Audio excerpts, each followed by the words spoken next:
they do desire to be successful in their day, but they don't necessarily have the skills to do so. So when it comes to our senses, neurodivergents are typically avoidant. I'm not going to try that toasted sandwich because it looks weird. I'm not going there. One of the tools that I use is called a Mealtime toolkit, and it's filled with gadgets and novelty items and strategies that one can use to not avoid it, let's problem solve it. Welcome to the ADHD Families Podcast. I'm your host, Sharon Collon, an award-winning credentialed ADHD coach and consultant and mama and wife to a very ADHD family. I am seriously obsessed with making life easier for people with ADHD and those that support them. My business, The Functional Family, provides life-changing support and strategies for ADHD. I particularly love anything that saves time, decreases conflict, and creates space for fun. Do you want a life with your beautiful family that is more functional, fun, and full of joy? Let's explore together the wonderful and sometimes wacky world of family life with ADHD in the mix. When you became a parent, did you have this idea that at a certain age, you would all sit around, your family would all sit around a dining table and everyone would eat together and it would be this beautiful, harmonious, relaxing experience? And, you would, over a beautiful, leisurely meal, discuss your day and laugh casually at an insightful comment. And it would be this beautiful, uniting experience.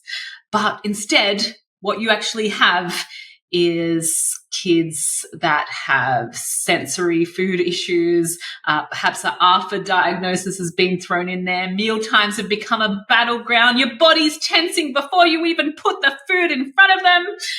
I know from talking to a lot of you that a lot of you are experiencing extreme pressure points when it comes to food. And there's lots of reasons why that is. And I wanted to bring in someone who is experienced in this area to be able to give us some practical tools on how we can support our gorgeous families. So I've brought in the incredible Sandy Booysen. Now, she is a dietitian and she helps people with neurodivergence and families with neurodivergence find sustainable and manageable ways to adjust diet, food relationships, and mealtime behaviours. She's come inside the ADHD Families membership and presented on this, and I know that she is a gun at this. She's got neurodivergent kids herself, that lived experience, and the qualifications to back this up. She specialises in ARFID and pediatric feeding disorders and all of the things that we need to know. In this podcast, we are discussing those things, plus what to do if your child is underweight. How much does sugar play a role in our children's behaviour? How regulation is vitally important when it comes to sitting at the table. I can't wait for you to hear what Sandy has to say in this discussion. Let's get to it. Welcome, Sandy. I am so excited for our chat today. Oh, thank you so much for having me today, Sharon. I'm very excited too. This is my passion, and it's great to be here. Our audience is going to get so much value from this discussion today. Now, you're one of our beautiful experts that has come inside the ADHD Families membership and advised us on nutrition for our kids and ARFID and all of the sensory profiles. I know how good and how good you are and how much knowledge you have to share with our beautiful listeners. So I can't wait to get stuck in. But before we do, can you tell us a little bit about you, what it is that you do and why you do it? Thanks, Sharon. Well, where do I start, hey?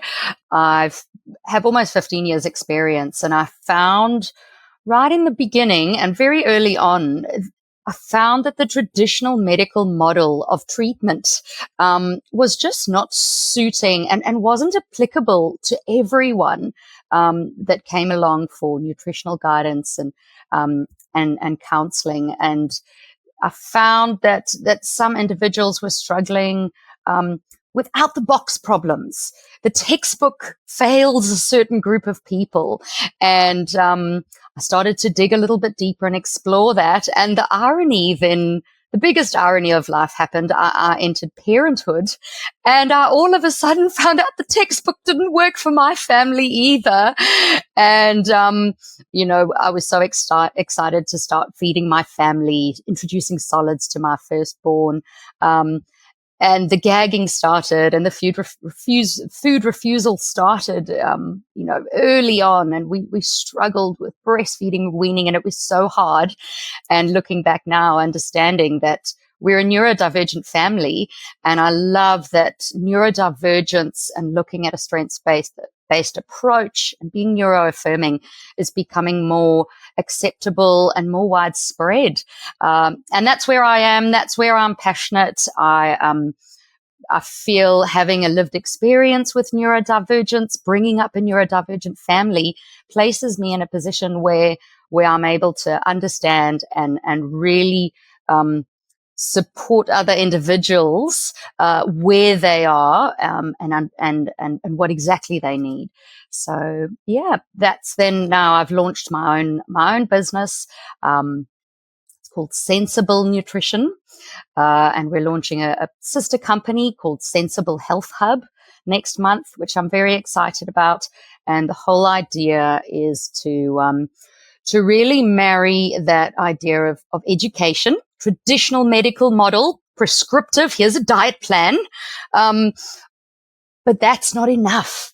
The amount of patients that come to me and say, well, I know what I should be doing, but I just can't. And I go, yes, that's because education's not enough. A prescriptive diet, a list of preferred foods that would be nutritious is not enough. We need to pair that together with motivation and really tapping into various forms of motivation, and then that ongoing support as well. We're not islands. We're not robots. We're humans, and we do better when we're together. So tapping into that as well. And that's then where I work from. Love that so much. Now, we know that nutrition is an emotive topic for a lot of our listeners, right? There is nothing more disheartening than the amount of effort parents go to support their kids to have beautiful, well-rounded diets, but then, it feels like we're just getting mixed messages from, what's best. And then we also have kids that, are not appreciating our efforts. This is a very unappreciated area. So tell me a little bit about how people present to you. What do they come to you for? Yeah, so typically when I work with neurodivergent families, I like to start off with just seeing the parents, because often it's incredibly emotional for the whole family, emotional for the child that is possibly in the midst of this, trying to discover their own food thing, trying to sort it out in their own world. And so we sit down, and parents typically I say, well, what are your goals? How can I help you? And they say, well, we want to improve my child's nutrition. We feel he's not eating enough healthy food, and we're worried he's not growing, or she's not growing, they're not growing. So those are huge, very valid concerns as a parent. And straight off the bat, I think it's so important to remember, especially in these cases when we're dealing outside the box, your success as a parent is not defined by what your child eats. Number one priority. And when we take that personal aspect as a parent out of it, we are not failing as a parent because our child doesn't eat a wide variety of foods. We are actually being successful by seeking out help, seeking out support, seeking out another way of doing things from a different perspective. So that would be where we normally start off. Love that. So now let's go to a question that I know a lot of our community has. Let's talk about ARFID. Can you tell our listeners what that is? Definitely. So ARFID is a relatively new medical diagnosis. It's formally been recognized since 2013. So that's only about 10 years. And what is ARFID exactly? It stands for Avoidant Restrictive Food Intake Disorder. It's a mouthful. What the whole purpose of creating ARFID as a medical diagnosis is to differentiate between anorexia and your well-known eating disorders and this other new they've discovered in the medical world that there's this other group, but they don't have body image issues. It's not that they're trying to restrict their intake to lose weight or to be a specific shape. There's not necessarily binging and purging either, which would be more of a bulimic type of classification. And so ARFID was born, and it's a psychiatric condition. It's a formal eating disorder, just like anorexia or bulimia, but it's characterized by a feeding disturbance, which could be a disinterest in food or a avoidance of food-based experiences completely, and a real concern or anxiety related to the consequences of eating. If I eat, I'm going to get a sore tummy. If I eat, I might choke and die. So we need to understand that this condition, this diagnosis, is not one that we throw around lightly. This is quite an extreme condition. And this is where we also see the individual is struggling to maintain an appropriate weight and nutritional status. They have significant nutritional deficiencies. And so it's really important that we understand it is quite a significant diagnosis. It's a medical condition and is given to someone whose symptoms cannot be otherwise described by something else. For example, we know that neurodivergents struggle with food in general due to sensory sensitivities, need for consistency and sameness. ARFID takes it a bit further, and it's really that fear, a really heightened fear of eating and what's going to happen after eating. So it's not something we use lightly, and I think often we get confused when we say, "Oh, ARFID must be ARFID." There is another condition. First of all, Sharon, I must just say, I hate talking about medical conditions. Like I just say, I feel like the medical model does fail us sometimes. What I do prefer to refer to in these situations is food-related struggles. Okay? We can put labels on things because for medical purposes, for referral purposes, for insurance purposes, we do need labels sometimes. But what I do refer to usually is just food-related challenges. But what we also have on the other side for our children, and it can move into adulthood, is something called pediatric feeding disorder. Now, this diagnosis, this medical condition, is even younger than ARFID, and this one only came out and formalized in 2020. So this is really new, and this is something that's hitting the pediatric world by storm, because we needed to identify that there was this group of individuals, normal childlike behavior is picky eating. But as parents of neurodivergence, or if you're listening to this because you're really struggling with food-related behavior at home, you could acknowledge my child's a little bit different to a standard picky eater. And that's where we move into pediatric feeding disorder territory. And pediatric feeding disorder, the stats show that it's expected 1 out of every 37 children struggle with pediatric feeding disorder. It's when food-related behavior, eating and engaging with food, is not age appropriate. That could be due to medical conditions. It could, if we think of severe reflux, it would cause a child to experience pain during eating. That could cause them to be avoidant. ARFID would happen when they have extreme fear of getting pain when eating. Can you hear that? That's that very slight differentiation, but it really does make a big difference when we start to look at how do we manage these situations. Pediatric feeding disorder is when you aren't meeting nutritional goals. The child is growth faltering. but it's due to either an underlying medical, nutritional, or oral motor feeding challenge. And so this could include sensory sensitivities.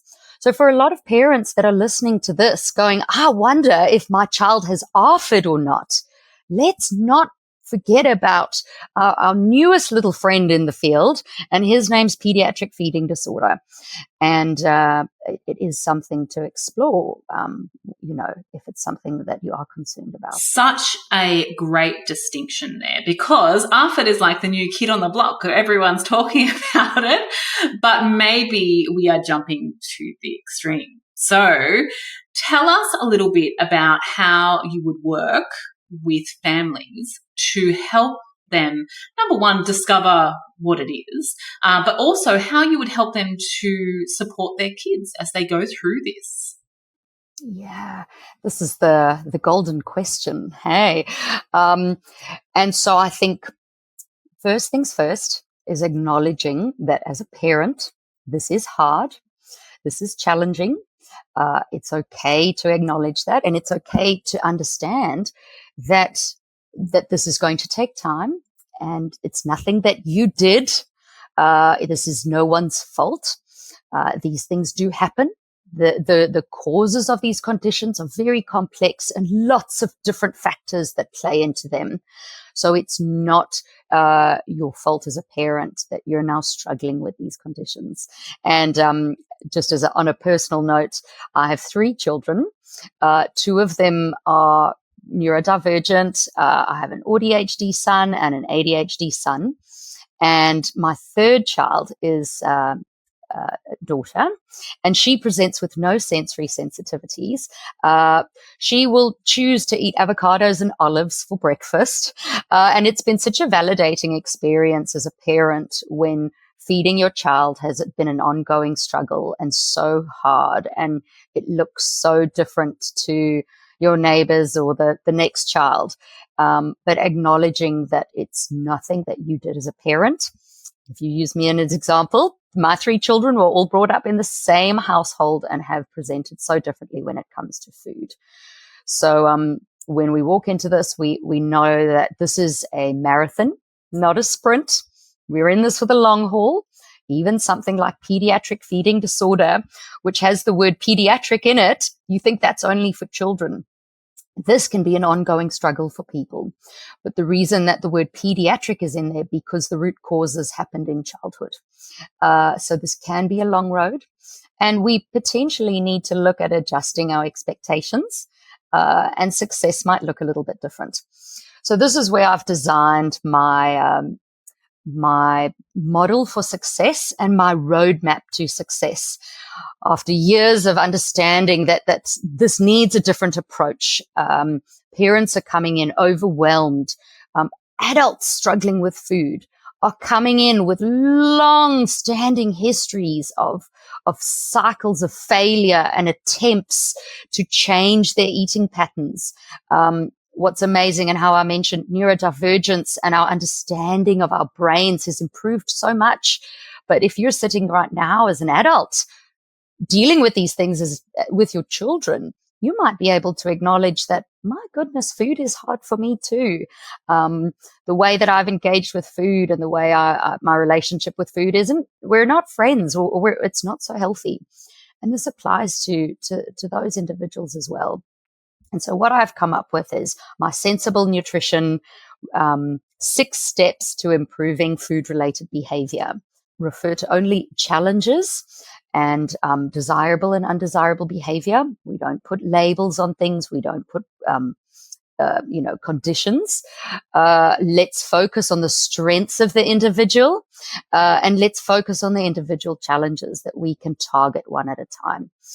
And so when it comes to practically what do we do, the overwhelm, where do I start? I say to parents and adults struggling with their own challenges, we don't need to try harder. You've tried hard. You've tried hard for so long. We need to try smarter. And that's where we come in. We need to cut that overwhelm. We go step by step, marathons, one foot in front from another. And the first step is identifying the problem. We need to fully define that problem. When a parent comes in and they say, oh, my child just doesn't want to eat and it's just a big mess and he avoids and he's got a limited food range, we dig a bit deeper. We see this child struggling with chronic constipation. Wow, okay, well, what causes the constipation? No, well, I'm not sure. He takes Osmolax every day and we just get on with it. And I'm going, no, we've got to dig deeper here, because we know that behaviors and specifically food-related behaviors in children are symptoms. They're not causes. We're not treating the behavior. We need to go deeper. And so I sit for an hour and a half with parents, nutting out each thing. We need to know, is that constipation affecting that child's appetite? Because if it is, we know that he's not going to be inclined to engage with food.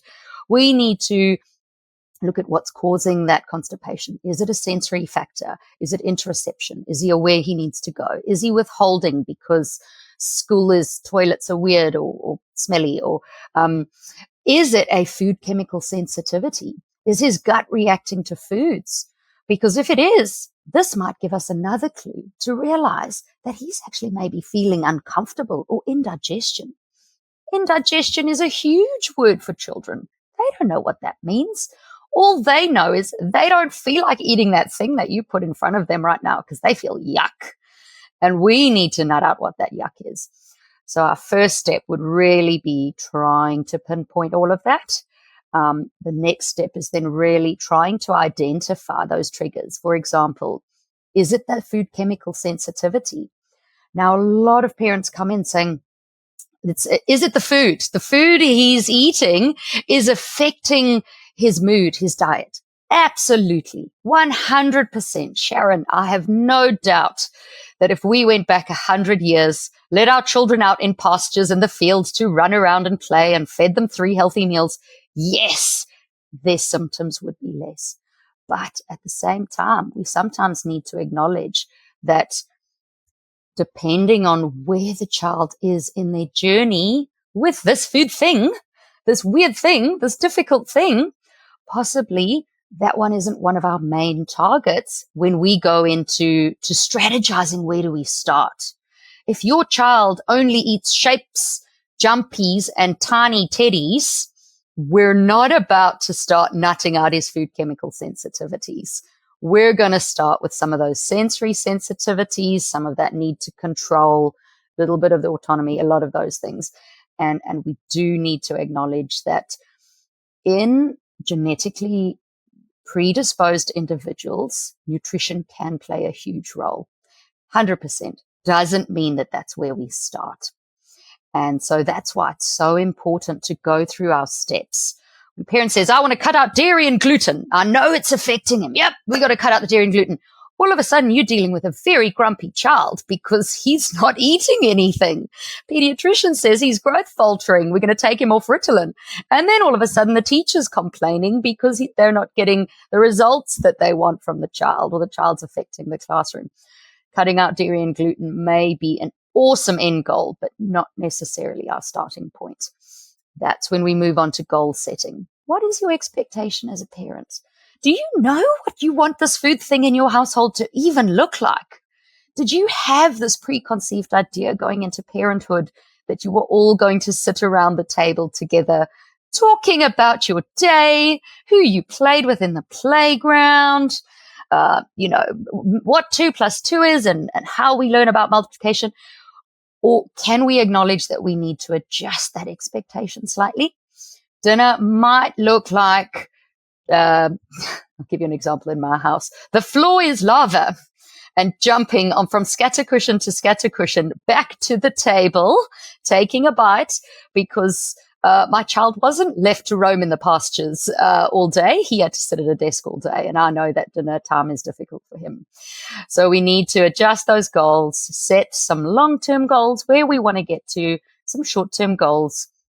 And then that really helps to cut the emotion, really cut down on those intense feelings of failure, because you've actually adjusted what you're going for. You've realized that this is going to look different. Or maybe this is what it's going to look like, but it's not going to look like that right now. And then once we've rallied up your support, you've found your tribe, possibly the friend that you had, or the grandparent that's saying this is not how we did it in our day. That's possibly not your tribe, possibly not the people that you're going to rely on for support as you go through this marathon journey. They're good people. They love you. They're there for you, but they possibly aren't able to validate and support you in this area of your life. So we're going to rally those people. And then, Sharon, then we can actually start talking about what we're going to do and what's going to happen next. So I've got so many questions from what you just said. So firstly, can you tell me how important is regulation for food sensitivities? Oh, such a good question, Sharon. And if your listeners have had a chance to do the webinar that I shared with your community recently, for me, when it comes to step 2 is determining triggers. And part of that is identifying regulation needs, because our sensory regulation is critical to improving food-related behavior. There's an estimate. It's difficult to assess in terms of hardcore evidence and research, but it's estimated that somewhere between 70 to 80% of undesirable food-related behavior in children is attributed to sensory challenges. 70 to 80%. So yes, those foods that you're feeding them, the jumpies, the shapes, they are definitely contributing to some of their behaviors. But we know when they come to the table, about 80% of that is that bouncing around, that whining, that avoidance, that refusal. That's to do with their sensory profile and how they're engaging with food. Food is one of the most sensory, all-encompassing experiences that we can engage with as humans. It encompasses all 8 of our senses, our hidden ones on the inside, our internal ones, and our external ones. And for a child that is either sensitive and sensory avoiding or sensory seeking, that's going to have a huge effect on how they relate to food. So it's really important that we know, for example, I mentioned the floor is lava around the dinner table. I understand that in that moment, my child possibly is needing more proprioceptive input. He's needing to bounce and jump to feel comfortable. There's more chance of him being able to cope with the smell of the broccoli on the table, which is overpowering for him, if I allow him to have some deep pressure, to jump from cushion to cushion, play with a fidget ball, or have a kickband on his chair. And so when we move into the strategy phase, depending on where we are and the triggers that we've identified, one of the first strategies is looking at problem-solving skills. Our children will always do well if they can. That 80% sensory sensitivity, when that child comes to the table and whines, they don't want to whine. They're not choosing to whine. They haven't woken up in the morning saying, I'm going to refuse my breakfast this morning because I want to be grumpy and hungry when I go to school. No, they do desire to be successful in their day, but they don't necessarily have the skills to do so. So when it comes to our senses, neurodivergents are typically avoidant. Oh, it's too bright outside. I'm just going to stay inside. I'm not going to try that toasted sandwich because it looks weird. I'm not going there. So one of the tools that I use is called a Mealtime toolkit, and it's filled with gadgets and novelty items and strategies that one can use to not avoid it, let's problem solve it and support the children to identify, wow, that broccoli really stinks. What can we do? Let's open up our toolkit. Do we have a little handheld USB fan? Ha ha ha. Let's blow that stinky smell away. within a few seconds, they're having so much fun with the USB fan, and all of a sudden they're fanning their own face. They've forgotten about the smell of the broccoli. Hang on, they're now sitting at the table. They're actually coping with visually accepting the broccoli and smelling it, and that's the first step then. So definitely your question, Sharon, was sensory regulation and sensory integration and how it relates to food. And it's typically one of our starting points. Love that. Now, can you tell me, because I know that there would be a parent listening to this going, my child is underweight. We are, the pediatrician is talking about stopping medication. I can't get them to put weight on. Do you have any tips on how we can get our children to put weight on? Yeah. First thing, don't tell them they need to put weight on. Number one, I think, especially in some of our children, there can be a hint of defiant behavior. But number two as well, there is such a high incidence of eating disorders and disordered eating patterns in children and adults that are neurodivergent. The last thing we want to do is highlight in our young child, our impressionable child, a child that is figuring out their world, that weight and our body size is important. This is primary. We do not say, you're looking skinny today. I think you need to eat some more. We say, no. We say, how is that tummy feeling? I know that medication takes your appetite away, takes my appetite away too. How could we manage this? Because we know we want to grow up to be big and strong adults, just like daddy, or grandpa, or uncle so-and-so. How could we do that together? We come alongside the child and we help them problem solve, because ultimately that child that is now is struggling with weight gain is at a high risk of developing binge eating disorders, overweightness from sensory seeking, oral behavior, of compulsive eating, things like that. And we want to teach them and equip them with the skills to manage it on their own. Understanding that typically children do start Ritalin from the age of somewhere between 7 and 9. So they are in a slightly better cognitive development stage to start to deal with some of these tool skills developments. But if we are dealing with significant weight loss and growth faltering, we do need to address that, not intentionally in front of the child, but we may need to adjust some of our eating behaviors and strategies. For example, something like first breakfast, second breakfast, medication kicks in, school's hard, snack straight after school. It may look like something that does have a lot of energy in it. I like to refer to as quick energy foods, because we know we're wanting to get lots of energy in a short period of time. You probably got about 4 hours after school, before bed, you're needing to do catch-up feeding. So we're needing to provide frequent feeding opportunities, which might be outside of what the textbook recommends of 2.5 to 3 hours between feedings. You know, in my case, sometimes I found I do hourly feedings for my son between 4 and 8.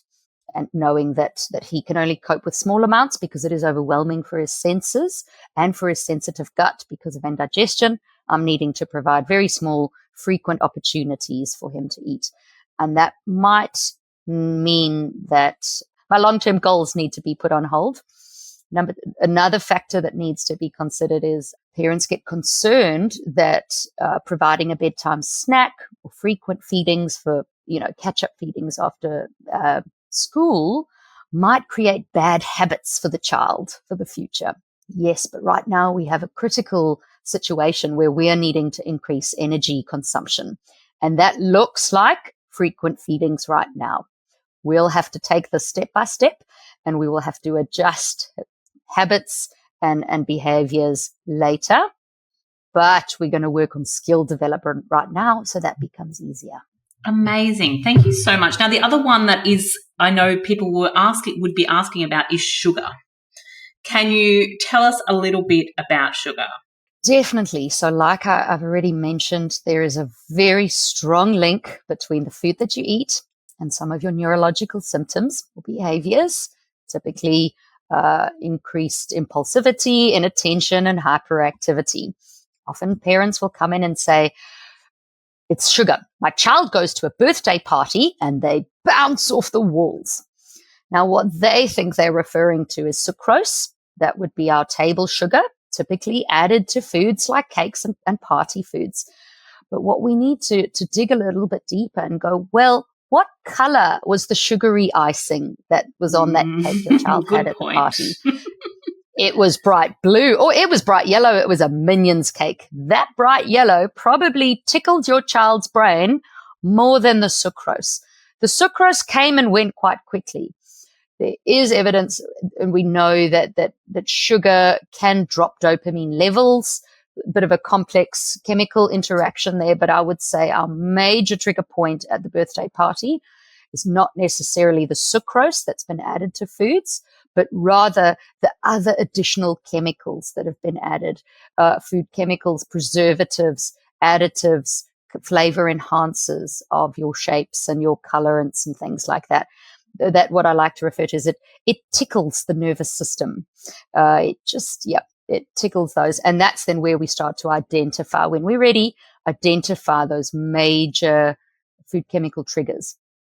And once we know the triggers, we can decide what we're going to do with them. Amazing. So if you were going to leave our beautiful listeners with a couple, maybe 2 or 3 things that they could try at home or things that you would recommend, what would those be for the listeners? So, it's great. Yeah. So number 1, acknowledge that this food thing is going to look different. Be patient. Remove the emotion. If you can remove emotion from food-related engagements in your household, you're 20 steps ahead already just with that. Step 2 is try to be a good detective and acknowledge and I start to piece together those trigger points. My child went to the party and I saw the next day there was an adjustment in behavior. Work back. Did he have a late night after the party? Was it sleep? What color was the cake? What other foods did he eat? Was there social pressure? Let's work as detectives before we start just slapping on intervention strategies. And number 3, be kind to yourself as a parent. This is hard. And work on what's going to fill your cup first. Because when your cup is full, you are going to be able to remove the emotion quicker and have more clarity of mind, more mindfulness, more peacefulness to sit down and be more intentional about identifying triggers and strategies that are going to work. Thank you so much for your time today, Sandy. You have given and shared so much gold. And, I love the work that you do. I remember seeing you speak about this and going, yes, I have to contact that lady because I think she's going to help so many incredible families that are struggling with this. And it's a big topic. It's a tough one to tackle because there's no quick fix for this stuff. It's a real shame because I'm sure it's one of those things that stresses a lot of families out. But you have a nice way of making it approachable, a non-pressure approach, and also breaking it down for families so they can take those steps that they need to take without being overwhelmed. So thank you so much for your time. It's my pleasure. Well, if anyone would like to get in touch with me as well, at the moment, I am in the stage of launching my new website and my new sister company. So the best place to find me at the moment would be on Facebook, Sensible Nutrition, and watch this space. Big things are coming, and I'm so excited to work with your community and get engaged with the neurodivergent families and work together with them. Now, I'm going to put a link to all of that in the show notes. I'm sure by the time this airs, your website will be live. And what I will do is I'll put a link to all of that. And please know that if you're listening to this and thinking, I need some support from someone who, has this interest and these expertise in this area, that Sandy does do telehealth appointments. So it's great and accessible for you to get support. Yeah, definitely. It's fantastic. Thank you so much, Sharon. Thanks, Sandy. Thank you for listening to this episode of the ADHD Families Podcast. If you loved it, please share it on your socials. I want this to start a conversation about ADHD. If you want to make this mum do a little happy dance, please leave a review on iTunes. If you would like to know more about what we do, check out thefunctionalfamily.com. I truly hope that you enjoyed this podcast and you use it to create a wonderful, effective, joyful life with your beautiful children.